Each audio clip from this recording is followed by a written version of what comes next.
It's an absolutely wild day in the world of Magic the Gathering. We have lost caverns of Ixalan product delays. We have anger over the new Lord of the Rings release. And craziest of all, Bank of America has just come out and downgraded Hasbro stock because they did too good a job selling Magic cards. Magic.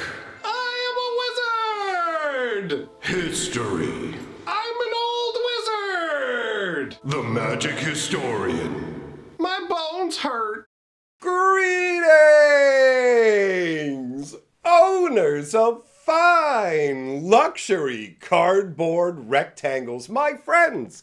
I hope the day finds you well because we have gathered for a very juicy installment of Mega Magic News. I've got my notebook because a lot has been going on. You may have noticed I haven't been here for a little while. We haven't had videos, but I have been live streaming every night either here or over on my other YouTube channel, Hatcher. And those live streams get uploaded afterwards to a live stream archive. So we've been doing things like opening Lord of the Rings scene boxes, talking about crazy shows like Voyager, comic books, all that kind of stuff. So if that's of interest to you, I'll leave links to that at the end of the video. Now, the itinerary for this video goes like this. We have Ixalan delays to discuss. The Festival in a Box failure continues. Lord of the Ring problems. Bank of America's drop on the stock, and some Jurassic Park weirdness, because there is a ton of news that needs to be covered. So let's start out with the Ixalan delays, because this is going to be happening very, very soon. The Lost Caverns of Ixalan set comes out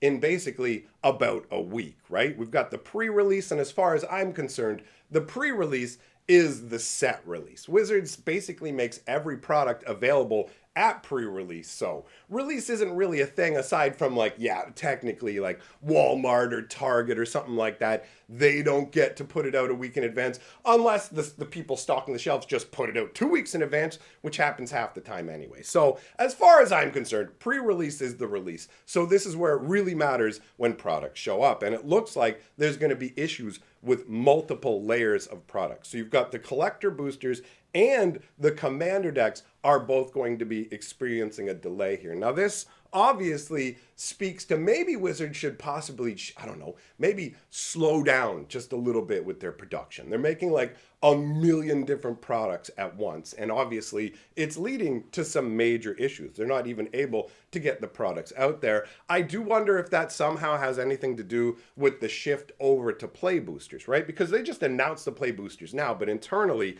they have to have made the decision earlier on to be able to get the things produced in time for, what is it, beginning of next year, the Karlov Manor set. So this could be related to that, but at the same time, Wizards makes a billion products now, so who knows? So bear in mind, there are going to be hiccups. Some stores may or may not be getting them. Wizards sent out emails. It's not actually clear 100% what's going on. Sometimes they have specific geographic locations where they say, this part of the world's not getting nothing, but everybody else is fine. But it looks like this is more of a widespread issue. Now, speaking of issues, let's end, and overproduction, actually, that ties in perfectly to this. So, do you remember the most recent Festival in a Box that Wizards of the Coast put out? Festival in a Box started out as a really cool concept where they said, hey, Magic 30's happening. We're having a convention. People can't come out. Why don't we create Festival in a Box where we'll give them a secret layer, special playmat, special sleeves, all these kind of things that feel like a swag bag that you would get from going to the actual conventions, right? And the first one was pretty sweet, and it sold out pretty fast. Like, not instantly, but pretty close to instantly. And the second Festival in a Box came along, and they were just kind of like, hey, we've kind of scaled it down, and it's just progressively gotten worse till you can see, oh, look, they're trying to clear out these old commander decks from Kamigawa and Streets of New Capenna. Check it out, Festival in a Box, a bunch of product that you won't use. So the newest Festival in a Box continues the tradition of being a clearance in a box. It's essentially, will you buy this secret layer that has like 3 cards in it, and then we'll like give you all these random loose boosters? Like, it's loose booster extravaganza. And this thing was announced like a month ago. And not only has it not sold out, but now Wizards is trying to like tweak people and go, hey, we just wanted to send you an email and say, the festival in a box, limited quantities, get it while you can. And it's like, bro, the previous festivals in a box sold so quickly that you would never have to even send an email out. And here you're going, guy, hey, we're running out, just so you know. We've only had it out for a month and we're running out. You might want to grab our loose booster extravaganza.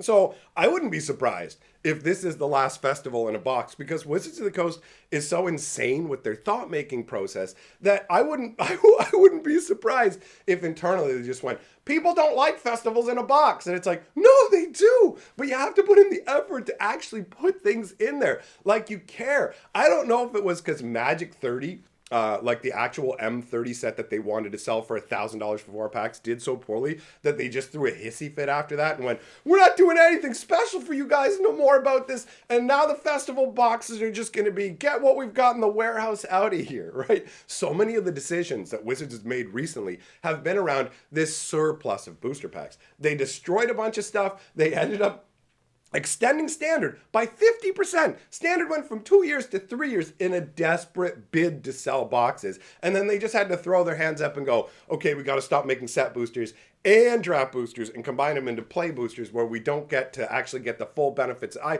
feel like Wizards' real dream would be to get us to Aftermath boosters where they're just like, well, there's only 5 cards a pack. But regardless, the numbers say that if you want to keep people in the game and keep making money, that there's certain things you have to do, like supply limited. So I think that going forwards, we maybe, who knows, maybe it'll take like a year or two, but we might see Wizards actually smartening up a little bit with the insane production of, they make so much product that they can't get rid of, and then the new stuff, they can't even get it to the store at the beginning. This is the worst possible scenario where you're making tons of extra stuff you don't need that's sitting around rotting, and they're still going, we're going to print Lord of the Rings for a whole another year, right? Like, that's what they're doing. They told us it's evergreen. So the festival in a box is just a disaster.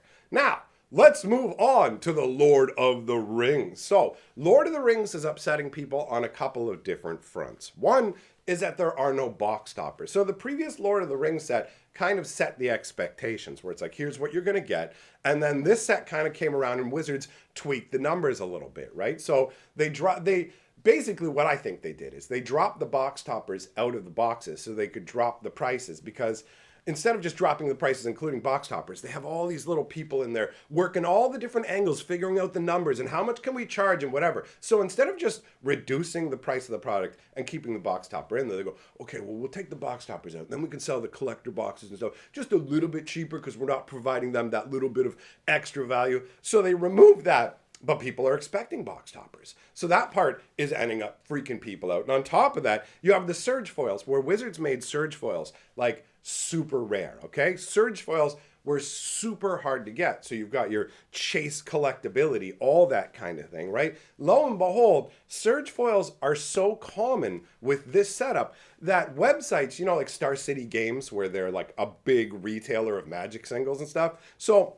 they're turning around and going, hey, guess what? We're not really buy listing surge foils anymore, or if we are, we're dropping the price massively because it's come to our attention that there is a huge spike, a huge increase in the amount of these surge foils, thus devaluing all the surge foils that are coming and previous surge foils as well. Wizards is doing an impressive job of undermining the value of their own cards almost instantaneously, and they actively want to keep the secondary market values up. It's become incredibly blatant. Even people like Mark Rosewater now use language like expected value and dollar per rare ratio. This is unheard of. We've never had this level of financialization in Magic. It's been a slow creep. If you were around in the beginning, Magic wasn't like this. It was just kind of a trade economy. But Wizards of the Coast fostered this financial mentality to the point where Magic the Gathering is the only game I know that people go out to play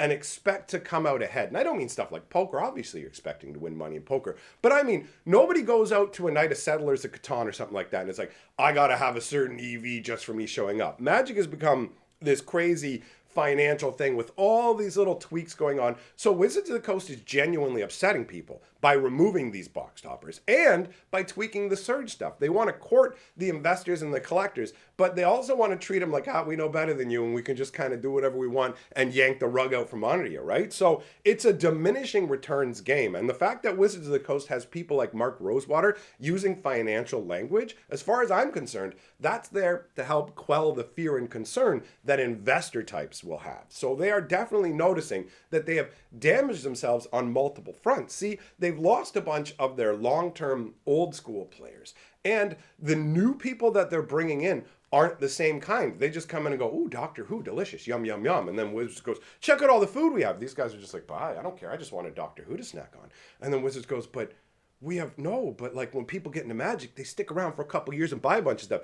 Yeah, when you had an actual game that you kept going properly for people and didn't just turn it into Bozo's Funhouse where you have any card, come on in, who cares? We'll slap anything onto it, right? So what they're doing now is diminishing returns maneuvering. Now, let's move on to the Bank of America situation, because this is a weird one, friends. Like I said, Bank of America does the whole stock analysis for Hasbro, right? Hasbro stock going up, going down. Well, Hasbro's stock just got a projection of $90, cut down to a projection of $53 because Lord of the Rings sold too well. And at first your brain goes, wait a minute. When Hasbro's doing bad, then the stock market goes, rabble, rabble, rabble, you suck, and we're gonna tank your stock valuation. But now they've done really well, and they're going, rabble, rabble, rabble, we're gonna tank your stock situation. So Bank of America has dropped them from 90 to $53, given them a neutral rating. I got to admit, I don't understand the investing language. If you're going from 90 to 53, that's neutral, bro? That sounds more than neutral to me. That sounds like negative. The term they use in the stock market is like bullish, right? I'm bullish on that or something. And bearish. They both just sound like monsters that are going to destroy things. So I don't even know. Whatever.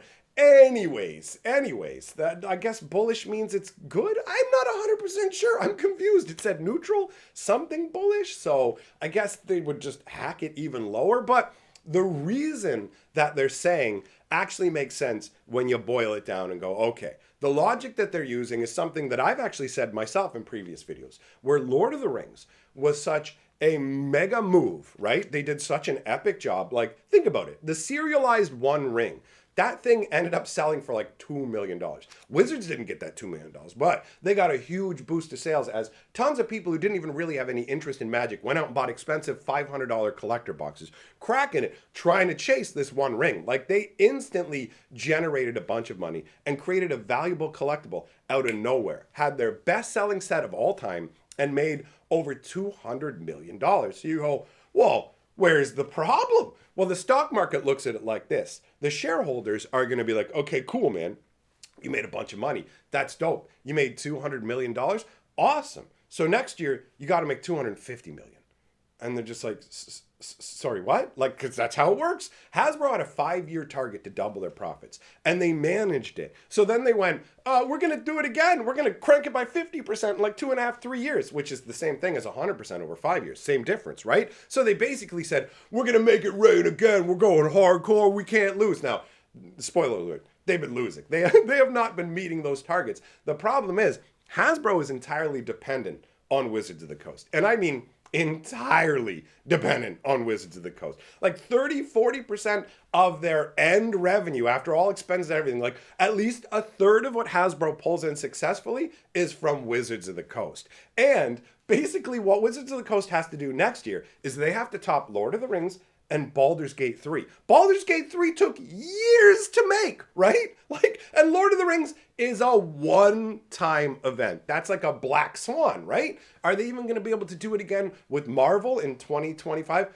Who knows? Who knows what things are going to look like? And is there anything you can do in Marvel that will really draw in people the same way the One Ring did? Lord of the Rings is a different property than Marvel. Yes, Marvel is a big sweeping thing, but Disney has also horribly damaged Marvel, right? Like Marvel, if this was around the time of Infinity War, then I would be like, Wizards of the Coast is going to print infinite money. They're going to do unique serialized Infinity Stones or something like that, or the Infinity Gauntlet 1 of 1, and it's going to go haywire. But Marvel, while it certainly does have a lot of awesome characters to offer, it's not at its peak, right? So The damage done to Marvel compared, like Lord of the Rings had a show that did upset some fans and things like that because it wasn't true to Lord of the Rings. It was a bunch of nonsense, right? But the damage done by that isn't nearly as significant as the ongoing damage that's been done to Marvel by bad movie after bad movie after bad movie. Just forgettable garbage. You go and see Doctor Strange 2 and it's not even about him, and they have all this money, like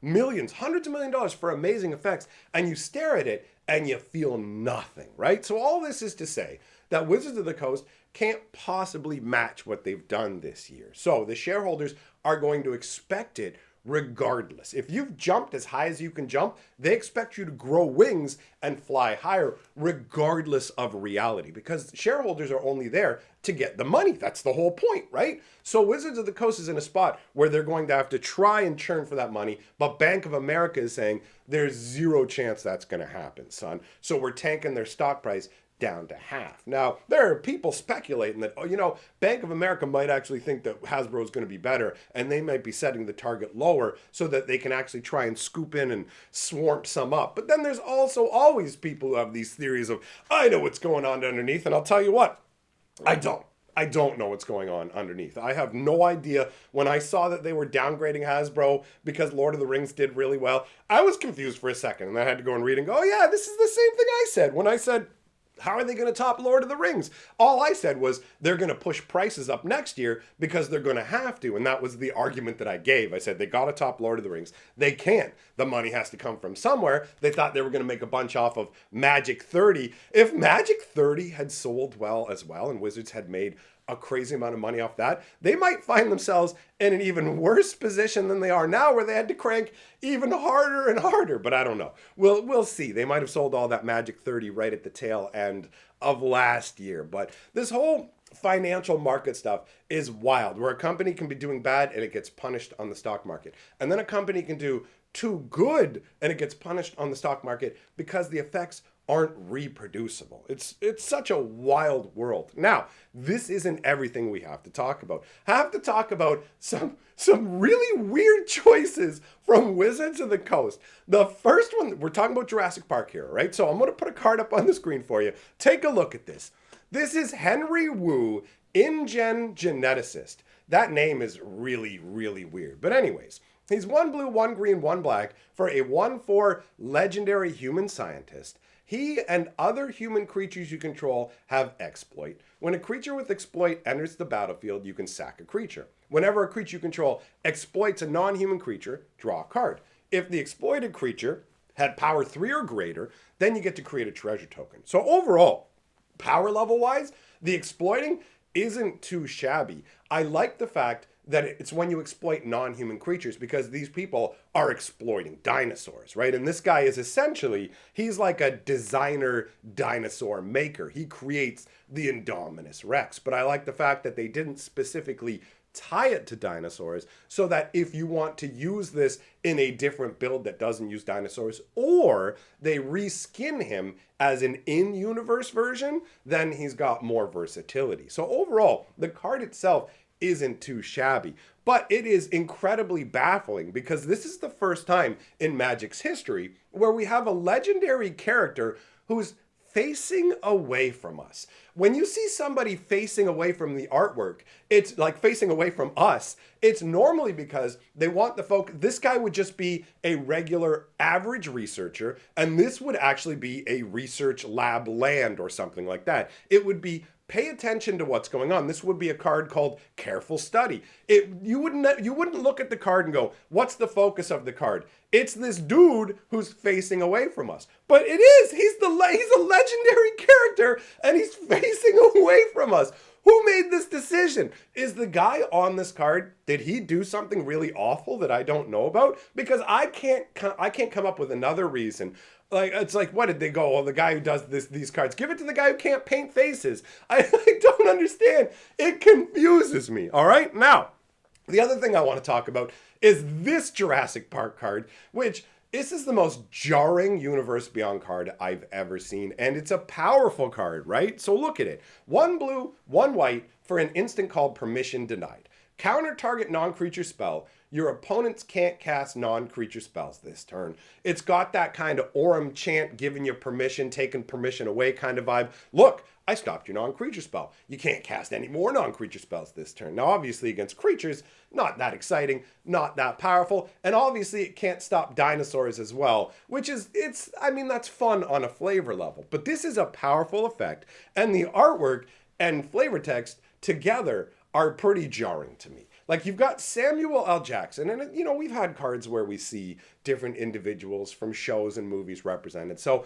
I've gotten somewhat accustomed to that. But it takes it to the next level when you have the guy you may know him as Newman, you may know him as Don from Third Rock from the Sun, but the fat actor that's portrayed on the screen there with the little animation going, you didn't say the magic word. And I just look at this, and I'm like, this is the furthest thing from a magic card that I have ever seen so far. Like, just something about both of them. The computer screen with the little version of Dawn on there is what pushes it into the next realm of craziness. So even though there's nothing technically wrong with this card, I just wanted to talk about how weird Magic is going to be going forwards as cards like this.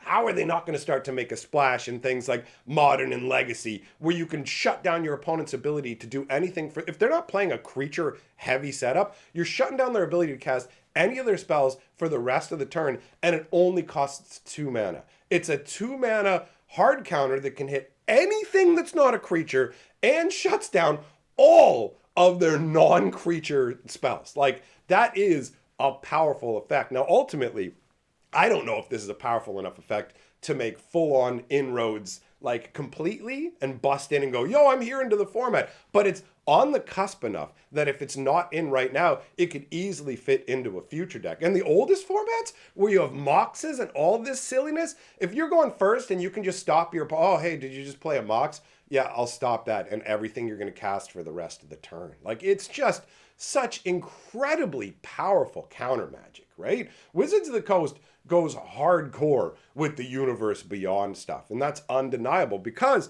they want Universe Beyond to do well. They want it to succeed. But look at the effect that it's having on Magic the Gathering. The most successful selling set of Magic's history now is Universes Beyond. We just talked about Hasbro getting downgraded on the stock market. Why? Because of Universes Beyond. It's an inconsistent product that relies on going outside of Magic to bring in people, and at the same time has been massively alienating players who are like full on entrenched. There is a conversation going on that at least since the middle of this year, there has been a second wave exodus. We had a first exodus for Magic 30, right? That caused people like Wizards basically came out and they showed the whole Magic trick and went, check it out, these cards actually aren't really worth anything. We just manufacture value. That's what Magic 30 was. They went $1,000 proxies, and a bunch of people went, I'm selling my collection.